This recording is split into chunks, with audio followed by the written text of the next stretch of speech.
Office से घर देर जाना मेरा रोज का रूटीन था, लेकिन आज बहुत ज़्यादा देर हो चुकी थी। रात के 11 बजने वाले थे और रात में सड़क पर ट्रैफिक ना होने के बराबर था। काश मुझे भी ऑफिस में काम करने वाली दूसरी लड़कियों की तरह मोटरसाइकिल पर मेरे पापा या भाई लेने आते, लेकिन इन दोनों का साया ही मेरे सर पर मौजूद नहीं था। अब भी तन्हा खड़ी मैं अपनी बदनसीबी को कोस रही थी। धीरे धीरे वक्त गुजरता जा रहा था और सड़क का सन्नाटा मुझे बता रहा था कि मैं किसी परेशानी में गिरफ्तार होने वाली हूँ। और फिर वही हुआ। कुछ ही देर गुजरी थी जब अचानक से दो मोटरसाइकिल पर सवार चार लफंगे से नौजवान यहाँ से गुजरे थे। मैं बुरी तरह घबरा गई थी। जब वो नौजवान यहाँ से गुजरे तो मैं उनको देखकर ना चौंकती अगर वो दोबारा से अपनी मोटरसाइकिल घुमाकर मेरी तरफ ना आते। मैं बुरी तरह घबरा गई थी। तभी उनमें से एक कहने लगा, अरे आओ हमसे लिफ्ट ले लो, तुम्हें घर छोड़ देते हैं। मुझे गुस्सा आया और गुस्से से कहने लगी, दफा हो जाओ यहाँ से, वरना मैं शोर मचा दूंगी और लोगों को इकट्ठा कर लूंगी। मेरी बात सुनकर उन्होंने जोर जोर से कह कहे लगाने शुरू कर दिए। फिर एक लफंगा सा नौजवान दूसरे को आंख मारता हुआ कहने लगा, अरे देखो तो सही, ये लोगों को जमा करेगी। हालांकि इस वक्त तो हमारे सिवाय सुनसान सड़क पर कोई दूसरा मौजूद भी नहीं है। वो चारों मेरे इर्द गिर्द आकर घेरा तंग करने लगे। मैंने उन्हें जोरदार धक्का दिया और सरपट वहां से भागने लगी। मेरी हरकत देखकर उन्हें भी शायद गुस्सा आया था। अब वो मेरे पीछे किसी पागल कुत्ते की तरह भाग रहे थे। मैं उनसे अपना आप बचाती हुई भाग रही थी। अचानक मेरा पर्स नीचे गिरा, जिसे मैंने डर के मारे उठाया भी नहीं था। रोते रोते मैं दूर भागती जा रही थी, ये सोचकर कि वो चारों भी मेरे पीछे ही आ रहे हैं। अचानक ही उनमें से एक ने मेरा दुपट्टा जोर से खींचा था। उसका हाथ मेरे शरीर से छुआ तो ऐसा लगा जैसे किसी ने अंगारे छू लिए हों। अब मेरे कदम और भी तेजी से भागने लगे थे। तभी अचानक मेरे पांव में एक टूटा हुआ कांच चुभा था और उससे खून बहने लगा। लेकिन मैंने उस कांच की परवाह नहीं की और भागती चली जा रही थी, क्योंकि मुझे अपनी इज्जत बचानी थी। मुश्किल से तेज तेज भागती हुई मैं एक घने जंगल में जा पहुंची थी। फिर मैंने एक पेड़ के नीचे पनाह ले ली, जो घनी शाखों से अटा हुआ था। उसके पीछे छुपी तो मुझे लगा वो लोग मुझे ढूंढ नहीं पाएंगे। लेकिन अचानक ही भागते कदमों की आवाज तेज होने लगी थी। तभी मैं जल्दी से उठी और फिर अंधाधुंध भागना शुरू कर दिया। अचानक ही मेरा शरीर किसी जोरदार जानदार चीज से टकराया था। काली चादर लपेटे वो एक लंबा चौड़ा आदमी था। अभी तो मैं चार दरिंदों से अपनी इज्जत बचाकर भाग रही थी। अब सामने एक और को खड़े देखकर मैं बुरी तरह घबरा गई थी। लेकिन उसका चेहरा, उसकी आंखें, सब कुछ बड़ी अजीब सी थीं। वो दो कदम पीछे हुआ, फिर उसकी नज़र मेरे जख्मी पांव पर पड़ी, जो बुरी तरह घायल हो चुका था। टूटा हुआ शीशा न जाने कितना अंदर घुस गया था और अब वहां से बुरी तरह खून बह रहा था। फिर उसने अपने कंधे पर लिपटी चादर मेरे ऊपर डाल दी। उसकी ये हरकत देखकर मैं हैरान रह गई। तभी वो जमीन पर बैठा, उसने मेरे पांव पर हाथ फेरना शुरू कर दिया। मैं वहीं बेदम होकर बैठ गई थी। कौन हो तुम? उसने भारी आवाज में मुझसे पूछा था। मैं डरकर कहने लगी कि वो गुंडे मेरे पीछे पड़े थे, इसीलिए भागकर यहाँ आ गई थी। वो नरमी से कहने लगा, आओ मेरे साथ, मैं तुम्हारी मरहम पट्टी कर देता हूँ। इस तरह से जख्मी पाँव के साथ जाना ठीक नहीं। अब मैं लंगड़ाते हुए उसके साथ चल रही थी। उसकी मेहरबानी, उसकी नीयत पर हैरान रह गई थी कि आज के दौर में भी उस जैसे फरिश्ते जैसे इंसान मौजूद होते हैं। शुक्र था उन चारों दरिंदों से मैं बच निकली थी, वरना ना जाने वो मेरा क्या हाल कर देते। अब वो मुझे लेकर उस अजीब से घर में आया था, जहाँ हर तरफ वीरानी और सन्नाटे का राज था। मैं हैरान थी कि जंगल में किसी इंसान का रहना बहुत मुश्किल काम होता है, तो वो यहाँ कैसे रहता होगा। मैंने चारों तरफ उलझन भरी नजरों से देखा था, फिर पास पड़ी कुर्सी पर बैठ गई। वो नीचे बैठकर मेरे पाँव पर पट्टी बांधने लगा। उसने दवाई लगाई, जिससे मुझे काफी आराम महसूस हुआ था, लेकिन थकान और दर्द ने मुझे बेहाल कर दिया था।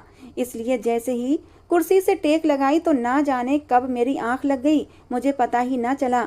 मुझे कुछ भी याद न रहा कि मैं कब तक सोती रही। जब आंख खुली तो हैरान रह गई, ना तो वो लड़का था और ना ही वो घर। मैं तो एक पेड़ से टेक लगाए बैठी थी। हड़बड़ाकर उठी। सुबह की रोशनी काफी हद तक फैल गई थी। मैं कहाँ आ गई थी, मुझे अब याद आने लगा। पागलों की तरह अब मैं इधर उधर देखते हुए घर की तरफ भागी जा रही थी। जैसे ही अपनी गली में आई तो लोग मुझे अजीब सी नज़रों से देखने लगे। मेरी माँ दरवाजे पर ही परेशान सी खड़ी थीं। मुझे यूं आते देखकर उन्होंने मुझे सीने से लगा लिया। जैसे ही मैं अंदर गई तो अंदर एक कयामत मेरा इंतजार कर रही थी। सब लोग मुझे कहर बरसाती नजरों से घूर रहे थे। मेरे साथ कुछ भी नहीं हुआ था, लेकिन एक रात मैं घर से बाहर रही थी और इसीलिए सब मुझे अजीब तरह से देख रहे थे और मुझ पर इल्जाम लगाने लगे, क्योंकि एक रात घर से बाहर गुजार कर आने वाली लड़की की कभी इज्जत नहीं की जा सकती। और ऐसा ही मेरा हाल हुआ था। मेरा नाम तानिया है। मैं एक अनाथ गरीब लड़की थी। अपनी माँ और 2 बहनों के साथ अपने चाचा के साथ रहती थी। मेरे 2 चाचा जो सिर्फ नाम के ही चाचा थे, वरना उन्होंने कभी भी प्यार भरा हाथ हमारे सर पर ना रखा था। उनके 2 पोर्शन बने हुए थे, एक में बड़े चाचा, दूसरे में छोटे चाचा रहते थे। पापा का भी हिस्सा इस घर में मौजूद था, लेकिन दोनों चाचाओं ने बड़ी चालाकी से पूरे घर पर कब्जा जमाकर उसे 2 हिस्सों में बांट लिया था और हम माँ बेटियों को सिर्फ एक कमरा दे दिया था। मेरी माँ सारा दिन चाचियों और उनकी बेटियों की सेवा करती रहती। वो दोनों बहनें स्कूल जाती थीं, लेकिन फिर भी वो हमसे खुश दिखाई न देती। मेरी माँ बार बार दोनों चाचाओं से कहती कि उनका हिस्सा देकर उन्हें यहाँ से फ्री कर दें। चाचा बात को टाल जाते और कहते, वैसे भी मामूली सा हिस्सा बनता है तुम्हारा। ये घर तो हम दोनों ने अपनी मेहनत से बनवाया है और इसका बाप तो बहुत पहले मर गया था। मुझे उनकी ये बातें खून के आंसू रुलाती थीं। मैं अपने घर वालों के लिए कुछ करना चाहती थी। यही सोचकर मैंने इंटर तक पढ़ाई भी कर ली थी और एक ऑफिस में जॉब भी करने लगी थी। मेरी शिक्षा कम थी, लेकिन तनख्वाह ठीक ठाक थी। लेकिन रात तक मुझे काम करना पड़ता था। अक्सर मुझे काम से लौटते लौटते देर हो जाती तो दोनों चाचियां मुझे तंज भरी नज़रों से देखती और तेज आवाज़ में कहती, ये जरूर कोई गुल खिलाएगी। लेकिन मेरी माँ को मुझ पर पूरा भरोसा था। मैं चाहती थी मेरी दोनों बहनें अच्छी पढ़ाई करें। मेरी माँ भी इस घर की चाकरी करना छोड़ दें। अब उनका बूढ़ा शरीर इस काबिल नहीं रहा था कि दोनों चाचियों और उनके बच्चों का भाग भाग कर काम करें। मुझे यूँ नौकरानी की तरह उनका काम करना बिल्कुल पसंद नहीं था। फिर हमेशा की तरह उस दिन मैं ऑफिस में मौजूद थी, जब काम ज़्यादा होने की वजह से मुझे बहुत ज़्यादा देर हो गई थी। अगर वो लड़का मुझे अपने साथ अपने घर लेकर ना आता तो शायद मेरी इज्जत ना बचती। उसने तो मेरे पाँव की मरहम पट्टी भी की थी। लेकिन जैसे ही घर आई, दोनों चाचियों ने और चाचा ने मुझे कह दिया कि तुम एक बद किरदार लड़की हो जो एक रात घर से बाहर गुजार कर आई हो। मैं उनके सामने अपने किरदार की सफाइयाँ देती रही, लेकिन किसी को मेरी बात पर विश्वास नहीं आया। मेरी माँ आंसू बहा रही थीं। फिर वो कहने लगीं, जब तुम रात तक घर ना आई तो मैंने हर जगह तुम्हें ढूंढा था। तुम्हारी दोस्तों को भी फ़ोन किया था और ऑफिस में भी फ़ोन किया था, लेकिन तुम्हारी कोई खबर ना मिली। मैं माँ को रोते हुए बताने लगी कि मेरे साथ क्या क्या हुआ था। मैंने अपना जख्मी पाँव भी अपनी माँ को दिखाया। मेरी माँ ने मुझे सीने से लगा लिया और कहने लगी, मुझे अपनी बच्ची पर पूरा भरोसा है। बस अब मैं इस घर में नहीं रहूंगी। हम अपना सामान समेट कर किराए के घर में रहने की तैयारी करने लगे। माँ मेरे चाचा के सामने जाकर खड़ी हो गई और कहने लगी, हमारा हिस्सा हमें दे दो ताकि हम ये घर छोड़कर किराए के कमरे में रहने चले जाएं। रोज रोज की जिल्लत बर्दाश्त करने से अच्छा है हमें एक ही बार यहाँ से चले जाना चाहिए। चाचा ने भी गुस्से में आकर हिस्से के 50,000 रुपए मेरी माँ को थमा दिए और कहने लगे, ये लो और यहाँ से दफ़ा हो जाओ। जो तुमने पहले ही हमारा मुंह काला कर दिया है, अब यहाँ मत आना। यूँ हम चारों बेसहारा औरतें 50,000 की मामूली रकम लिए घर से हमेशा हमेशा के लिए निकल आए थे और नए घर की तलाशी में मारे मारे फिरने लगे। फिर दूर एक बस्ती में हमें किसी ने बताया कि 2 कमरों का घर किराए पर खाली है। जैसे ही हम वहां पहुंचे तो हैरान रह गए, क्योंकि उस घर का किराया बहुत कम था। मेरी माँ और हम सब खुशी खुशी उस घर में शिफ्ट हो गए। साफ सुथरा 2 कमरों का छोटा सा घर था। लेकिन अभी हमारी खुशी कुछ ही पल की थी जब बराबर वाली एक औरत माँ के पास आई और कहने लगी, बहन, जवान बेटियों को लेकर इस घर में क्यों आ गई हो? तुम नहीं जानती इस घर पर आत्माओं का साया है। ये पिछले 20 सालों से खाली पड़ा है। जिसने भी तुम्हें ये दिया है बेवकूफ़ बनाया है। मैं तो कहती हूँ आज रात ही इसे खाली कर दो। ये सुनकर मेरी माँ की आंखें फटी की फटी रह गई थीं। हम बहनें भी सहम गए थे। मेरी माँ कहने लगी, बहन तुम ही बताओ, मैं रात को भला अपनी बेटियों को लेकर कहाँ जाऊँगी? और इस मकान मालिक ने हमसे एडवांस के नाम पर 30,000 रुपये भी ले लिए हैं। वो औरत कहने लगी, अरे वो तो बड़ा ही लालची इंसान है, पैसों के लालच में कुछ भी कर सकता है। लेकिन मेरी मानो तो इस घर को छोड़ दो। देखना तुम्हें रात को ही पता चल जाएगा इस घर में कैसे कैसे हादसे होते हैं। वो औरत तो चली गई थी, लेकिन हम माँ बेटी पूरी रात जागते रहे थे। जरा सा भी आहट होती तो दोनों छोटी बहनें रोना शुरू कर देती। बार बार ऐसा लगता जैसे अभी कोई दीवार कूद कर आया हो। कभी ऐसा लगता सीढ़ियों से कोई उतरता हुआ आ रहा हो। पूरी रात बड़ी मुश्किल से कटी थी। सुबह मैं भी रोने लगी, क्योंकि ये सब मुसीबतें मेरी वजह से ही आई थीं। लेकिन काम पर जाना भी जरूरी था, क्योंकि अब घर अलग हो गया था और खाने के लिए पैसे भी चाहिए थे। फिर मेरी माँ कहने लगी, भगवान का नाम लेकर इसी घर में रहो, जो होगा देखा जाएगा। अब हमारे पास इतने पैसे भी नहीं बचे थे कि दूसरे घर में रह सकें। और फिर अगले दिन मैं ज़्यादा देर हो जाने की वजह से जल्दी जल्दी घर लौट रही थी, जब मुझे अपने पीछे किसी के कदमों के चलने की आवाज़ महसूस हुई थी। मैं डर गई। पीछे पलटकर देखा तो हैरान रह गई। काली चादर ओढ़े ये वही लड़का था जिसने उस दिन मुझे बचाया था। उसकी मरहम पट्टी करना, उसकी मेहरबानी मुझे अभी भी याद था। वो कहने लगा, आप कैसी हैं और आपका पाँव अब कैसा है? मैंने सर झुका लिया और कहने लगी, पाँव ठीक हो गया है, लेकिन हम जैसे गरीबों का कमाना बहुत ज़रूरी होता है, क्योंकि घर मेरी कमाई से ही चलता है। इसलिए पाँव में थोड़ा दर्द है, लेकिन फिर भी काम पर जाना पड़ता है। वो कहने लगा, अगर आपको किसी भी मदद की ज़रूरत हो तो मुझे ज़रूर बताइएगा। मेरे बहुत से लोगों से संबंध हैं, मैं आपके हर मसले को हल कर दूंगा। वो मुझे ही देख रहा था। मुझे उसका यूं कहना अच्छा भी लगा था। मैं कहने लगी, ठीक है, आपकी बहुत बहुत मेहरबानी, लेकिन आप क्या उस जंगल में उसी टूटे फूटे घर में रहते हैं? क्या आपका इस दुनिया में कोई नहीं? वो उदासी से कहने लगा, नहीं, मैं अकेला हूँ। पहले मैं अपने पूरे ख़ानदान के साथ ही रहता था, लेकिन अब अपने ख़ानदान से दूर हो गया हूँ। अब बस मुझे तन्हाई ही अच्छी लगती है। यूं ही बातें करते करते कब मेरी गली आ गई मुझे पता ही नहीं चला। फिर वो गली से वापस मुड़ गया था। मैं दूर तक उसे जाता देखती रही। उसका यूं मेरे साथ चलना मुझे अच्छा लगा था। और फिर जैसे ही रात हुई, मैं माँ और बहनों से पूछने लगी, घर में कोई गैर मामूली बात तो नहीं हुई थी? मेरी माँ कहने लगी, नहीं, आज कुछ भी ऐसा महसूस नहीं हुआ था। अब थोड़ा सुकून आ गया था, वरना मैं भी बहुत डर गई थी। रात को सोने के लिए लेटी तो उस लड़के का चेहरा बार बार आंखों के सामने आने लगा।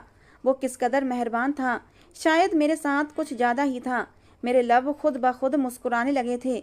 फिर एक दिन ऑफिस में काम बहुत कम था, इसलिए छुट्टी जल्दी हो गई थी। मैं भी जल्दी जल्दी घर की तरफ आने लगी, लेकिन जैसे ही आधा रास्ता हुआ तो अचानक ही मेरे कदम रुक गए थे।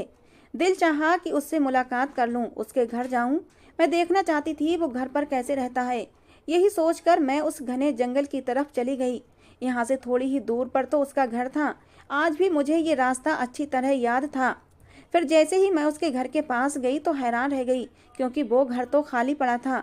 बाहर का दरवाज़ा खुला हुआ था और कमरे ऐसे खुले पड़े थे जैसे बरसों से यहाँ किसी का आना जाना ना हो। सामान भी धूल मिट्टी से अटा पड़ा था। पूरे घर में कचरा भरा हुआ था और ये इस बात की गवाही दे रहा था कि यहाँ सदियों से कोई नहीं रहता। मैंने घबराकर उसे आवाज़ दी, लेकिन मेरी आवाज़ नाकाम रही। मैं मायूस होकर वापस पलट आई थी। दिल बहुत उदास हो गया था। ना जाने वो कहाँ चला गया था।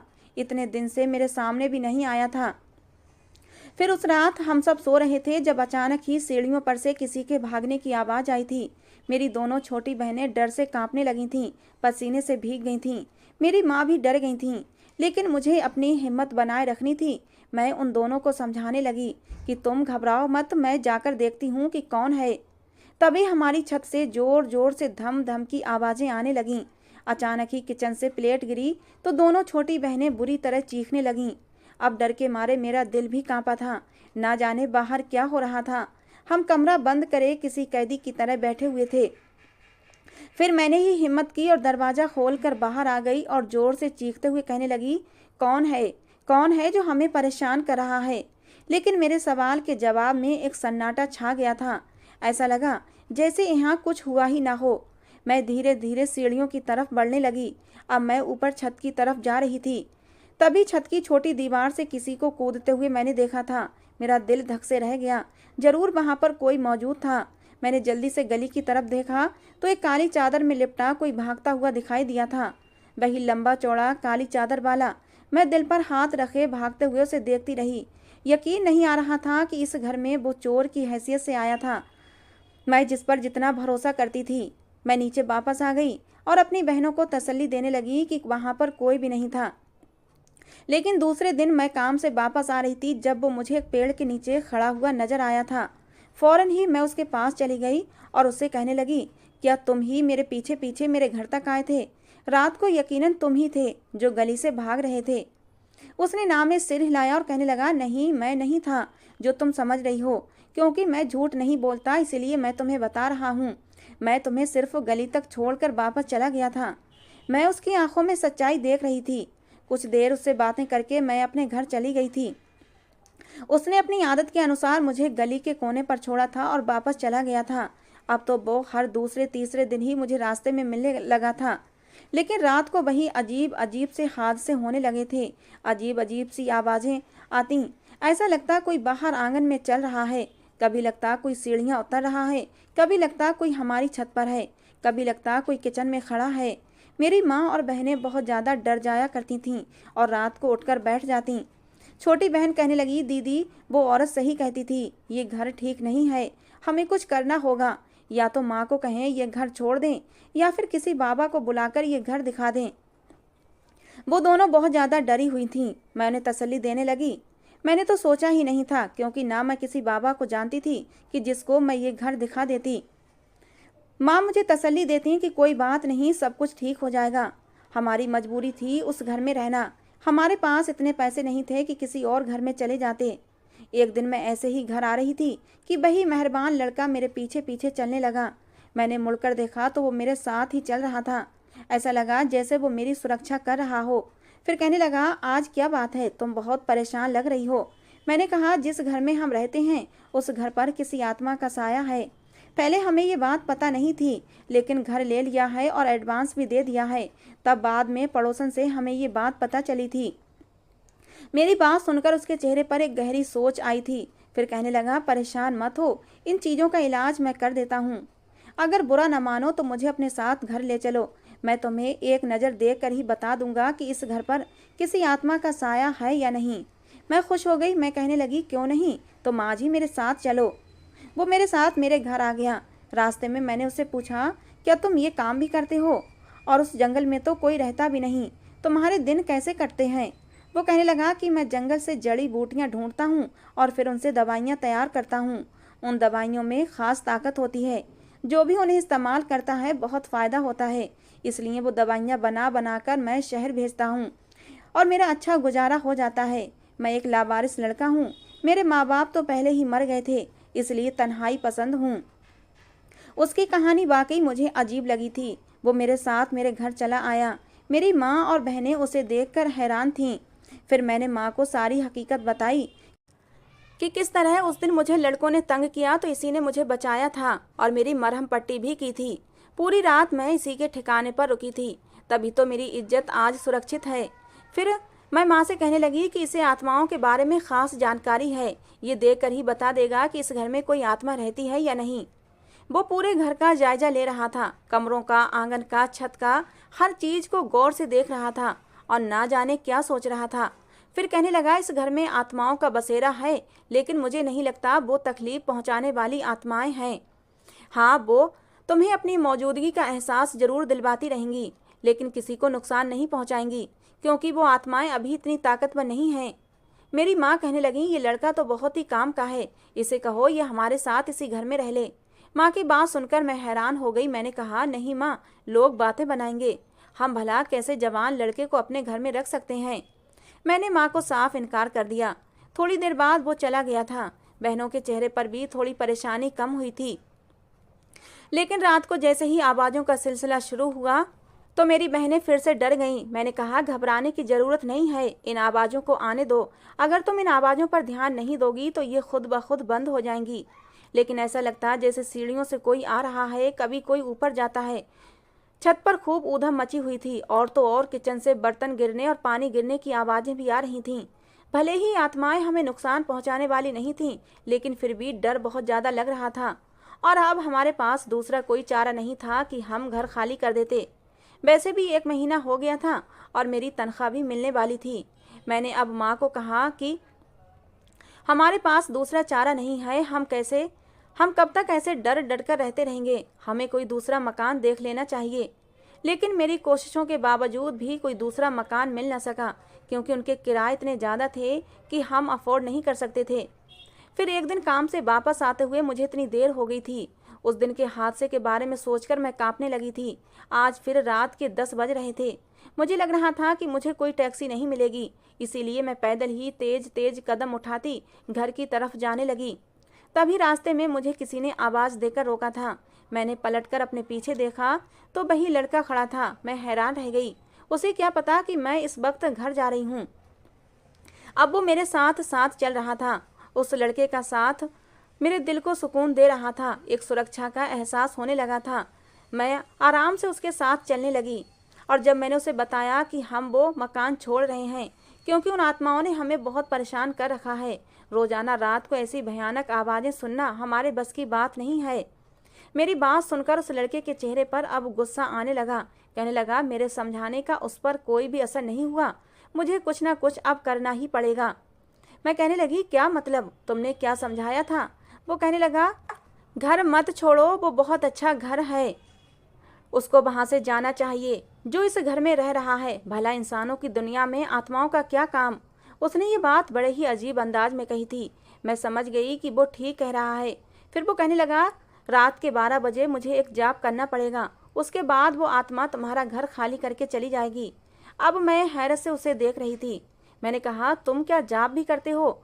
जब मैंने पूछा तो कहने लगा, हाँ मैं सब कर लेता हूँ। भूत प्रेत जिन्न आत्माओं से मेरी खास दोस्ती है, क्योंकि जहाँ मैं रहता हूँ उस जंगल में रहने वाले ज़्यादातर प्रेत आत्माएं और जिन्नात हैं, तभी तो मैं तन्हाई पसंद हूँ। उसकी आंखें बड़ी अजीब सी हो रही थीं। मुझे एक डर भी लगने लगा था। कहने लगा, तुम आज रात में कमरे में कैद रहना, उसके बाद मैं रात के 12 बजे अपना काम शुरू कर दूंगा। मुझे विश्वास है तुम्हारा घर बिल्कुल ठीक हो जाएगा, फिर तुम्हें वहाँ कभी डर नहीं लगेगा। मुझे उसकी बातें बड़ी अजीब लग रही थीं, लेकिन कब घर आया पता ही नहीं चला। मैंने माँ को बताया कि हमारा घर आत्माओं से मुक्त करने के लिए ये खास जाप करने वाला है। माँ कहने लगी, बेटा इन कामों में नुकसान भी हो जाता है, उसे मना करो, कहो हमें ऐसा कुछ नहीं करवाना, हम कोई दूसरा मकान ढूंढ लेंगे। लेकिन वो कहने लगा, आप विश्वास करें, वो यहाँ से हमेशा के लिए चली जाएगी और आप लोगों की परेशानी ख़त्म हो जाएगी। उसके समझाने पर मेरी माँ मान गई थी। पूरा घर जाग रहा था। मैंने बहनों से कहा कि वो सो जाएं, लेकिन वो बहुत ज़्यादा डरी हुई थीं। फिर उसने मुझे इशारा किया और मैं माँ और बहनों को लेकर कमरे में आ गई। जैसे ही रात के 12 बजे उस पूरे घर से अजीब अजीब सी आवाज़ें आने लगीं, जैसे कोई आपस में लड़ाई झगड़ा कर रहा हो। लेकिन ये आवाज़ें समझ में नहीं आ रही थीं कि वो लोग आपस में क्या बातें कर रहे हैं। तभी मुझे सीढ़ियों से भागते कदमों की आवाज़ सुनाई दी थी। मैं बुरी तरह डर गई थी। मैं देखना चाहती थी आखिर क्या हो रहा है। मेरी माँ ने मुझे रोका, लेकिन मैं नहीं मानी। मैं कहने लगी, माँ कहीं कुछ गलत ना हो जाए, इसलिए मैं सब लोगों को कमरे में बंद करके बाहर निकल आई। बाहर वो लड़का कहीं भी मौजूद नहीं था। यकीनन वो छत पर था। मैं चुपके से सीढ़ियाँ चढ़कर ऊपर गई। मैंने सुना वो किसी से कह रहा था कि तुम बाज क्यों नहीं आती, आखिर इन लोगों ने तुम्हारा क्या बिगाड़ा है, वापस वहीं पर लौट जाओ जहाँ से आई हो। जवाब में एक हंसी की आवाज़ सुनाई दी थी। मेरे रोंगटे खड़े हो गए थे। ये तो किसी लड़की के हंसने की आवाज़ थी, लेकिन सामने वो मौजूद नहीं थी, वो सिर्फ उसी को दिखाई दे रही थी। तभी वो लड़की कहने लगी, तुम भी तो वहीं चले जाओ जहाँ से आए हो, यहाँ पर क्या काम है तुम्हारा? वो गुस्से से कहने लगा, मैं रोज रोज यहाँ नहीं आता, लेकिन तुम यहाँ पर रह रही हो, इंसानों की दुनिया में तुम्हारा क्या काम है? जाओ, सरदार ने तुम्हें बुलाया है। वो लड़की कहने लगी, मैं जाऊंगी तो तुम्हें भी अपने साथ लेकर जाऊंगी, क्योंकि कई साल पहले तुम्हारी खातिर इंसानों की दुनिया में आई थी। अब मैं हैरान थी और उसकी बातें सुन रही थी। वो लड़का कहने लगा, मैं तुमसे नफरत करता हूँ, तुम क्यों भूल जाती हो? तभी वो नजर न आने वाली लड़की कहने लगी, मैं जानती हूँ तुम सिर्फ उस लड़की के पीछे इस घर में आकर मुझे परेशान कर रहे हो, लेकिन याद रखना, अगर मैं यहाँ से गई तो या तो तुम्हें अपने साथ लेकर जाऊंगी या फिर उस लड़की को इतनी तकलीफ देकर जाऊंगी कि वो तुम्हें कभी मिल न सकेगी। मैं एक जिन्नजादी हूँ और मेरी शादी एक जिन्नजादे से ही होगी, और वो कोई और नहीं बल्कि तुम ही हो। उसकी अजीब सी बात सुनकर मैं हैरान हो गई थी। कुछ समझ नहीं आया कि ये जिन्नजादी ने क्या कहा है। नौजवान ने उसे कैसे देख लिया था, क्योंकि वो तो लड़की मुझे दिखाई नहीं दे रही थी, लेकिन वो एक जिन्न के खानदान से थी, नजर न आने वाली चीज। थोड़ी देर बाद एक साया सा निकला और हवा से नजर हो गया था। तभी वो नीचे की तरफ आने लगा। मैं भी जल्दी से नीचे आई। एकदम से वो सामने आ गया। मैंने कहा, सच सच बताओ, तुम ऊपर किससे बातें कर रहे थे? क्या तुम्हें वो दिखाई दे रही थी? उसने इस बात पर सर हिलाया। कहने लगा, हाँ, वो इतनी आसानी से यहाँ से नहीं जाएगी, अब मुझे कुछ और करना पड़ेगा। लेकिन मैंने उसे कह दिया, हरगिज नहीं, अब तुम और इस घर में कुछ भी नहीं करोगे। तुम्हें नुकसान पहुंच सकता है, मैं ये सब कुछ बर्दाश्त नहीं कर सकती। मैं नहीं चाहती तुम्हें किसी बात का खतरा हो, मैं ये मकान खाली कर दूंगी। मेरी बात सुनकर वो खामोश हो गया। फिर उस रात मैंने उसे बहुत रोकने की कोशिश की, लेकिन वो वापस अपने ठिकाने पर चला गया। मैंने माँ को भी कह दिया, अब कोई दूसरा घर देख लेते हैं, यूं परेशानियों के साथ इस घर में रहना बहुत मुश्किल है। और फिर आखिरकार हमें बस्ती के आखिरी कोने पर एक और घर मिल ही गया।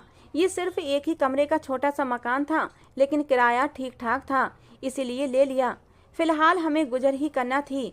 फिर जिस दिन हम सामान समेट रहे थे, सारा सामान हमने बांध भी लिया था। दूसरी सुबह हमने शिफ्टिंग करनी थी। उसी रात मैं सोई तो अजीब से एहसास से मेरी आंख खुली थी, जैसे मेरे ऊपर कोई झुककर मुझे देख रहा है। मैंने एकदम आंखें खोलकर देखा, लंबे लंबे बालों और बड़ी बड़ी आंखों वाली एक काली सी लड़की मेरे ऊपर झुकी हुई थी। उसकी शक्ल देखकर मैं चीख मारने लगी थी। अचानक ही उसने मेरे मुंह पर हाथ रख दिया। मेरा सांस घुटने लगा तो उसने इशारे से कहा, मुझसे डरो मत, आओ मेरे साथ। अब वो मुझे लेकर ऊपर छत की तरफ जा रही थी।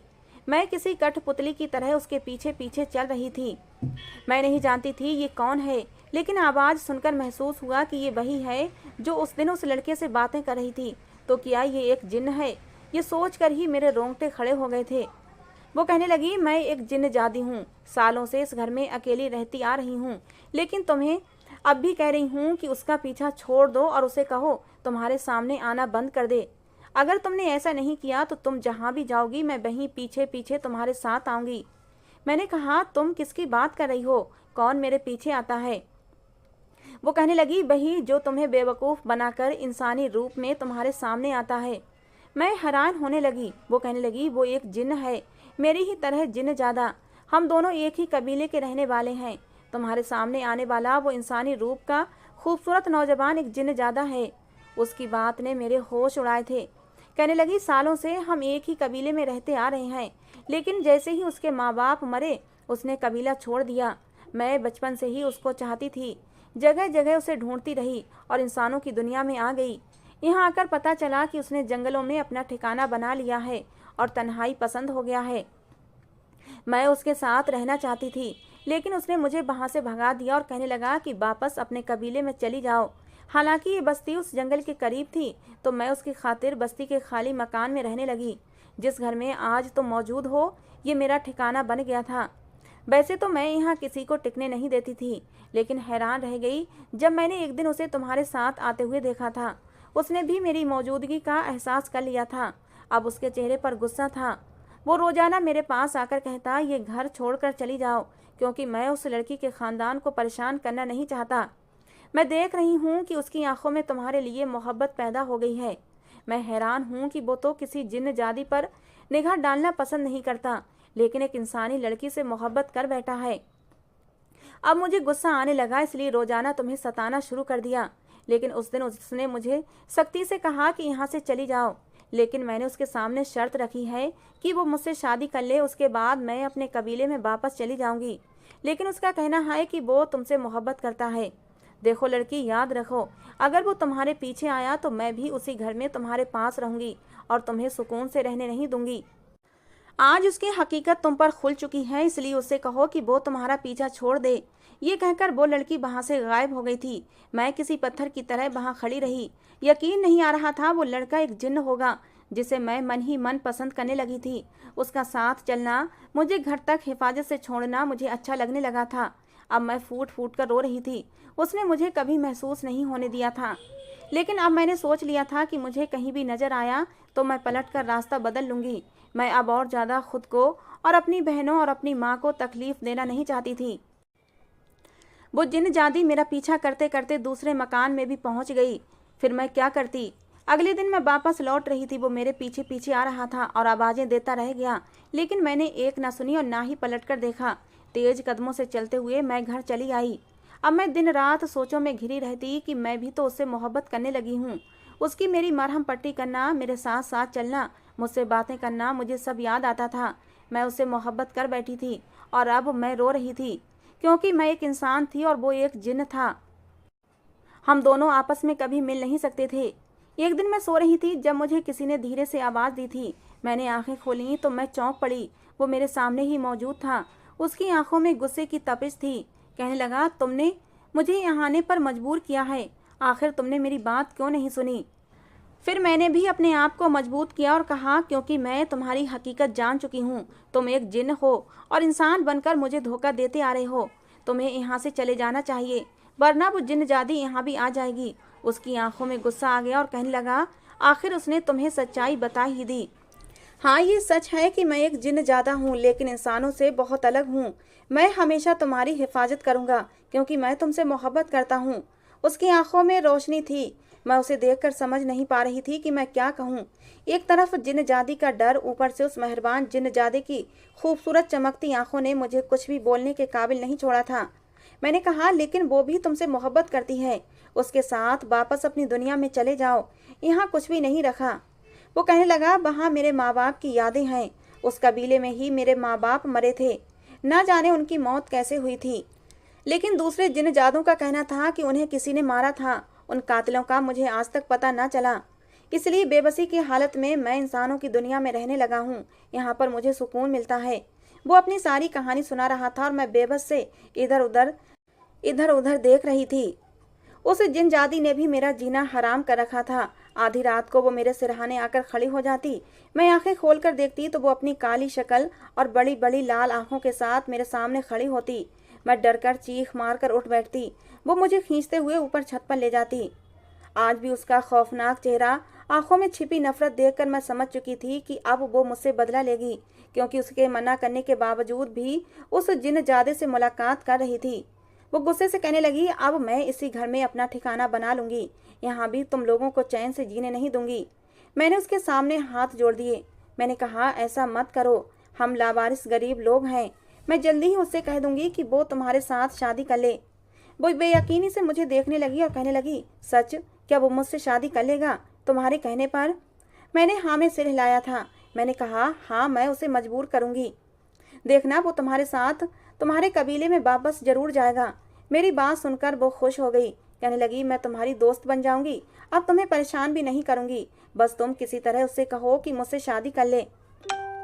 मैंने उससे वादा किया। फिर वो वहां से गायब हो गई। मैं परेशान हो चुकी थी, समझ नहीं पा रही थी मैं क्या करूं। लेकिन दूसरी सुबह छोटी बहन कहने लगी, दीदी, रात को आप चीख क्यों रही थीं? क्या कुछ नजर आया था? मेरी माँ भी हैरान थी। मैं उन्हें तसल्ली देने लगी कि नहीं नहीं, बस ऐसे ही एक सपना देखा था। मैं नहीं चाहती थी मेरी छोटी बहनों के दिलों में डर पैदा हो। अब भी वो लड़का मेरे पीछे पीछे आता, मुझे घर तक छोड़कर जाता था, लेकिन मैं उसे अपना पीछा छुड़ाना चाहती थी। मैं चाह रही थी वो किसी तरह इस बात पर राजी हो जाए कि जिन जादी के साथ वापस लौट जाए और यूं हमारा पीछा छूट जाएगा। लेकिन उस लड़के का कहना था वो मुझ पर आशिक हो चुका है और मुझसे मोहब्बत करता है। उस जिन जादी से नफरत है, क्योंकि वो बहुत ही गलत जिन है। उसने मेरा जीना हराम कर रखा है। जब मैं घर लौटी तो मेरी माँ की बात ने मुझे परेशान किया था। वो कहने लगी, आज मैं एक बाबा के पास गई थी। मैंने उन्हें सारी बातें बताई हैं। कल जिस तरह से तुम एकदम चीख मार कर उठ बैठी थी, मैंने चोरी छुपे तुम्हें देख लिया था। तुम खुद ब खुद सीढ़ियों की तरफ जा रही थी। ये सब क्या हो रहा है, यही सोचकर मैं बुरी तरह परेशान हो गई थी। माँ कहने लगी, आखिर क्या बात है कि उस घर में रहने वाली जिनजादी इस घर में भी मेरी बेटी के पीछे पड़ गई है। तुम मेरे साथ उस बाबा के पास चलना। वो तुम्हें एक जादुई धागा देंगे, जिसे अपने बाजू पर बांध लेना, जिससे वो तुम्हें कोई नुकसान नहीं पहुंचा पाएगी। लेकिन मैं उसे कोई नुकसान पहुंचाना नहीं चाहती थी। मैंने माँ को समझाया, माँ, सब ठीक हो जाएगा। मेरी माँ कहने लगी, तुम्हें कैसे पता? तुम तो रात को इतनी बुरी तरह डर गई थीं। क्या तुम्हें वो नजर आते हैं? मैंने कहा, नहीं, बस उनकी मौजूदगी का एहसास होता है। लेकिन मेरी माँ नहीं मानी और मुझे एक बाबा के पास ले गई। ना चाहते हुए भी मुझे उन्हें सारी बात बतानी पड़ी। उनके सामने मैं झूठ बोलना नहीं चाहती थी, क्योंकि वो बहुत ही पहुंचे हुए और बूढ़े बाबा थे। बाबा कहने लगे, बड़ी अजीब कहानी सुना रही हो तुम लड़की। ऐसा होता तो है कि जिन कभी कभी किसी लड़की पर आशिक हो जाते हैं, लेकिन जो जिन जादी उस लड़के पर आशिक है, वो तुम्हें इसीलिए परेशान कर रही है क्योंकि वो तुम्हें अपना दुश्मन समझ रही है। लेकिन तुम किसी न किसी तरह उस जिन जादी से शादी करवा दो। वो दोनों शादी कर लेंगे तो तुम्हारी जिंदगी में सुकून आ जाएगा। वो जिन जादी तुम्हें कुछ बड़ा इनाम भी देगी, जिससे तुम्हारी किस्मत बदल जाएगी। क्योंकि अक्सर जिन खुश होकर लोगों को ऐसी ऐसी कीमती चीज़ें दे देते हैं जिनसे उनकी रातों रात किस्मत बदल जाती है। बाबा की बातों ने मुझे हैरान कर दिया था और दूसरी रात मैं फिर से डर गई थी जब किसी के भारी गुस्से भरी आवाज़ ने मुझे पुकारा था। मैंने पलटकर देखा, ये वही जिम्मेदार जिनजादा था। गुस्से से कहने लगा, अब तुम मुझसे पीछा छुड़ाने के लिए बाबाओं के पास जा रही हो, लेकिन देखो मैं तुमसे मोहब्बत करता हूँ और तुम्हें कभी नुकसान नहीं पहुँचाऊंगा। फिर वो मेरी विनती करने लगा कि मुझे छोड़कर कहीं मत जाओ। मैंने उसे कहा कि अगर तुम मुझसे मोहब्बत करते हो तो उस जिनजादी से शादी कर लो, क्योंकि वो बहुत अच्छी है और मैं उससे वादा कर चुकी हूँ। पर जब तुम्हारा दिल चाहे मुझसे मुलाकात करने मेरे पास आ जाना। वो कुछ उदास नजर आने लगा था। कहने लगा, मैं तुम्हारी खातिर कुछ भी करने को तैयार हूँ। अगर तुम चाहती हो कि मैं तुम्हारे सामने ना आऊँ तो हमेशा के लिए मैं अपने कबीले में वापस चला जाऊँगा। मैंने उसे बताया कि वो जिन जाति रात को मुझे परेशान करती है। उसने मुझे धमकी दी है कि अगर मैं तुमसे बात करूंगी तो वो जहां मैं जाऊंगी वहीं आ जाएगी, मेरा जीना हराम कर देगी। बाबा का कहना है कि वो मेरी दुश्मन बन जाएगी और मेरी माँ और बहनों और मेरी ज़िंदगी बर्बाद कर देगी। मैं अपनी बहनों की ज़िंदगी और अपनी माँ की ज़िंदगी को खतरे में डालना नहीं चाहती। मैंने उससे वादा किया है कि मैं उसकी शादी तुमसे ज़रूर करवाऊंगी। वो कहने लगा, ठीक है, मैं उससे शादी करने पर तैयार हूँ, लेकिन मैं तुमसे मुलाकात करने इस दुनिया में ज़रूर आया करूँगा। जब भी तुम्हारे सामने आऊँगा तो तुम मुझे देखकर मुंह मत फेरना। मैंने उससे वादा कर लिया। दूसरे दिन एक हैरान कर देने वाली बात हुई थी। लाल जोड़ा पहने वो जिनजादी आधी रात को मेरे सामने आई थी। मैंने उसे अपने सामने देखा तो हैरान रह गई। वो बहुत खुश लग रही थी और बहुत ही सुंदर भी लग रही थी। कहने लगी, जिनजादे ने मुझसे शादी कर ली है, अब तुम मेरी दोस्त बन गई हो, इसलिए मैं हमेशा तुम पर मेहरबान रहूंगी। आज मैं तुम्हारे लिए एक तोहफा लेकर आई हूँ। ये कहते हुए उसने एक पोटली मेरे हाथ पर रख दी।